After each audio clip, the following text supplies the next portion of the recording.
महाशिवरात्रि पर कौन सी सबसे बड़ी गलती नहीं करनी चाहिए? महाशिवरात्रि का पर्व आते ही भक्तों में अद्भुत श्रद्धा और भक्ति का संचार हो जाता है। इस दिन भगवान शिव को प्रसन्न करने के लिए लोग उपवास रखते हैं, शिवलिंग पर जल चढ़ाते हैं, मंत्र जाप करते हैं और पूरी रात जागरण करते हैं। लेकिन क्या हो अगर आपकी पूजा में कोई गलती हो जाए? क्या इससे भगवान शिव नाराज हो सकते हैं? क्या आपकी भक्ति निष्फल हो सकती है? ये सवाल हर भक्त के मन में आते हैं और इसलिए ये जानना बेहद ज़रूरी हो जाता है कि महाशिवरात्रि पर कौन सी सबसे बड़ी गलती नहीं करनी चाहिए। तो चलिए, इस पावन पर्व पर किन गलतियों से बचना चाहिए, इसे विस्तार से जानते हैं ताकि आपकी पूजा पूर्ण हो और भगवान शिव की कृपा प्राप्त हो। शिवलिंग पर तुलसी के पत्ते चढ़ाना, क्या यह सच में वर्जित है? भगवान शिव के भक्तों को यह ध्यान रखना चाहिए कि शिवलिंग पर तुलसी के पत्ते नहीं चढ़ाए जाते। हाँ, तुलसी माता को पवित्र और विष्णु भगवान की प्रिय मानी जाती है। लेकिन क्या आपको पता है कि तुलसी को शिव पूजा में निषेध क्यों माना गया है? पौराणिक कथाओं के अनुसार तुलसी माता ने भगवान शिव को शाप दिया था, जिसके कारण शिवजी ने उनकी पूजा अपने पूजन से निषेध कर दी। अगर आप गलती से भी शिवलिंग पर तुलसी चढ़ाते हैं, तो आपकी पूजा का पूरा फल नहीं मिलेगा। इसलिए सावधान रहें और इस गलती से बचें।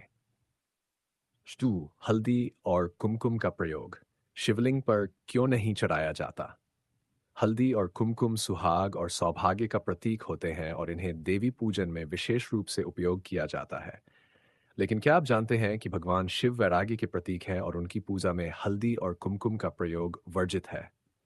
भगवान शिव सन्यासी है, इसलिए उनकी पूजा में हल्दी और कुमकुम चढ़ाना उचित नहीं माना जाता। अगर आप महाशिवरात्रि पर पूजा कर रहे हैं, तो इस गलती को करने से बचें, अन्यथा आपकी पूजा अधूरी रह सकती है। शिवलिंग पर नारियल का पानी चढ़ाना, क्या यह अशुभ होता है? नारियल को शुभ फल माना जाता है और इसे देवी देवताओं को अर्पित किया जाता है। लेकिन क्या आप जानते हैं कि शिवलिंग पर नारियल का जल चढ़ाना वर्जित है? धार्मिक मान्यताओं के अनुसार नारियल का जल देवी लक्ष्मी से जुड़ा हुआ होता है और भगवान शिव को सन्यासी रूप में इसे अर्पित करना उचित नहीं माना जाता। इसलिए भूलकर भी नारियल पानी शिवलिंग पर न चढ़ाएं। तांबे के लोटे से दूध अर्पित करना, क्या यह पूजा में बाधा डाल सकता है? आपने अक्सर देखा होगा कि शिवलिंग पर दूध अर्पित किया जाता है, लेकिन क्या तांबे के बर्तन से दूध चढ़ाना सही है? नहीं। तांबे की धातु गर्म होती है और इसमें दूध रखने से उसके गुणों में परिवर्तन हो जाता है। इससे आपकी पूजा का प्रभाव कम हो सकता है। इसलिए शिवलिंग पर दूध चढ़ाने के लिए हमेशा स्टील या चांदी के बर्तन का उपयोग करें। 5. शिवलिंग पर केतकी और खेवड़े के फूल, भगवान शिव को नापसंद क्यों है? भगवान शिव को हर तरह के फूल प्रिय है, लेकिन क्या आप जानते हैं कि केतकी और खेवड़ा के फूल चढ़ाना वर्जित है? पौराणिक कथाओं के अनुसार केतकी के फूल ने एक बार भगवान शिव के समक्ष झूठ बोला था, जिसके कारण शिवजी ने इसे अपने पूजन से निष्कासित कर दिया। अगर आप सोच रहे थे कि कोई भी फूल चढ़ाया जा सकता है, तो अब से ध्यान रखें, केतकी और खेवड़ा नहीं। 6. खंडित बेलपत्र चढ़ाना, क्या इससे पूजा निष्फल हो सकती है? बेलपत्र भगवान शिव को अत्यंत प्रिय है, लेकिन क्या आपको पता है कि खंडित या टूटा हुआ बेलपत्र शिवलिंग पर चढ़ाना उचित नहीं माना जाता? शास्त्रों के अनुसार केवल शुद्ध और अखंडित बेलपत्र ही भगवान शिव को अर्पित करना चाहिए, अन्यथा आपकी पूजा का संपूर्ण लाभ नहीं मिल सकता। 7. शिवलिंग पर तेल अर्पित करना, क्या यह सही तरीका है? शिवलिंग पर पंचामृत जल और दूध का अभिषेक किया जाता है, लेकिन क्या आप जानते हैं कि तेल चढ़ाना वर्जित है? तेल का उपयोग मुख्य रूप से शनिदेव की पूजा में किया जाता है, जबकि भगवान शिव के पूजन में इसे निषेध माना गया है। इसलिए महाशिवरात्रि पर इस गलती को करने से बचें। शिवलिंग की पूर्ण परिक्रमा करना, क्या ये नियम जानना जरूरी है? क्या आपको पता है कि शिवलिंग की पूर्ण परिक्रमा नहीं करनी चाहिए? हाँ, शिवलिंग की केवल आधी परिक्रमा करना ही शुभ माना जाता है, क्योंकि शिवलिंग के जल निकास वाले भाग को पार करना वर्जित होता है। जब भी आप शिवलिंग की परिक्रमा करें, इस नियम का पालन जरूर करें।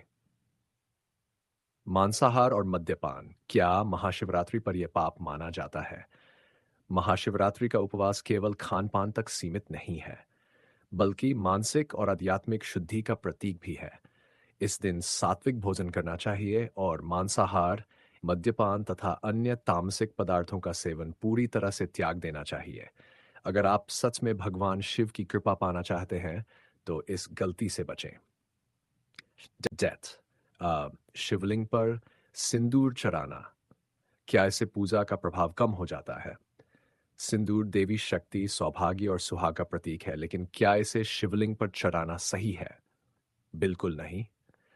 भगवान शिव वैरागी और संन्यास के प्रतीक हैं। वे गृहस्थ जीवन से परे रहते हैं, इसलिए उनकी पूजा में सिंदूर चढ़ाना वर्जित माना गया है। शिवलिंग पर सिंदूर चढ़ाने से पूजा का प्रभाव कम हो सकता है, क्योंकि यह भगवान शिव के सन्यासी स्वरूप के विपरीत है। अगर आप पूजा करते समय ये गलती कर रहे हैं, तो इसे तुरंत सुधार लें और शिवलिंग पर केवल जल, बेलपत्र, दूध, शहद या गंगाजल अर्पित करें। भोलेनाथ की कृपा आप पर बनी रहेगी। निष्कर्ष, महाशिवरात्रि पर इन गलतियों से बचना क्यों जरूरी है? महाशिवरात्रि पर भगवान शिव की पूजा में सच्ची श्रद्धा और सही विधि का पालन करना बहुत आवश्यक है।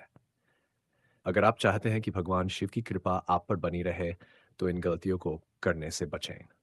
तो अब बताइए, क्या आप महाशिवरात्रि पर ये गलतियां करेंगे? बिल्कुल नहीं ना? अब जब आप इन बातों को जान गए हैं, तो इस महाशिवरात्रि को और भी पवित्र और पुण्यदायी बनाएं। जय भोलेनाथ। हर हर महादेव।